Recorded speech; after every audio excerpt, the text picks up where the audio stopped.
Okay, there's several things you've asked there. Okay, the big guys, they're not going to go away. If you like them or not doesn't really matter. They're going to do what they're going to do, so count on it. And they're going to take every advantage they can. So count on it. They're well financed. Yeah. Many of them make very, very large mistakes. They look at dope growers as a bunch of stoners, and the mafia's made tons of, many millions, hundreds of millions on illicit cannabis. So they think it's a walk in the park, and many of them have made huge mistakes. So we'll see how it goes, but like I say, they're not going away.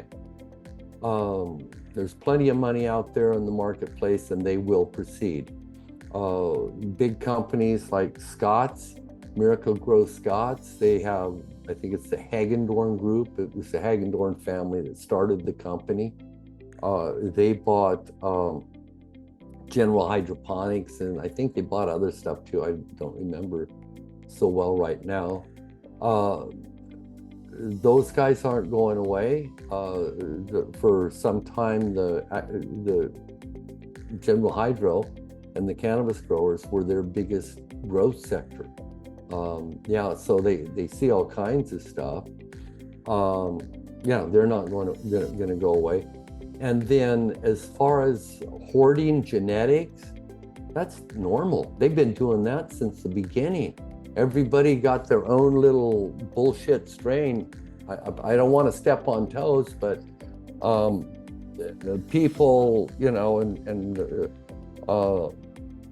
but I do want to motivate people. There's more than meets the eye to breeding. There's consistent stuff, to breed. It's hard. Cannabis is an inbreeder, like people, like dogs, like horses.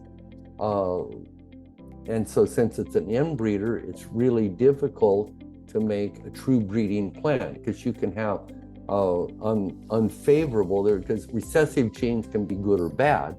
It just depends on what they are or what for. But you can get recessive genes that pair up in male and female plants, that you don't know. And if you're just chucking pollen, there's really no way to check on that.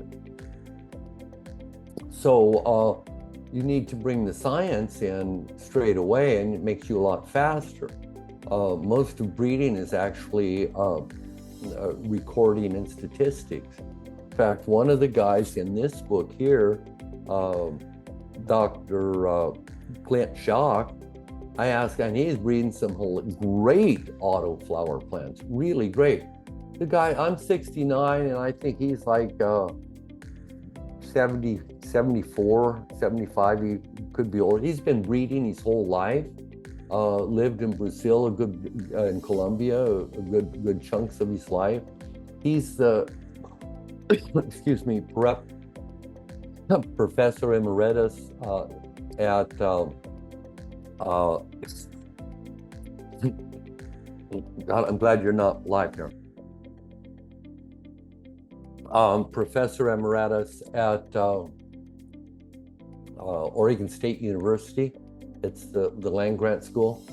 And I asked him, I said, Clint, what's your budget like? How do you spend your money? I said, I don't want to know how much it is specifically. I want to know what's the percentage breakdown.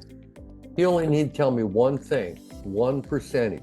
He spends over 90% of his entire budget on testing, scientific tests.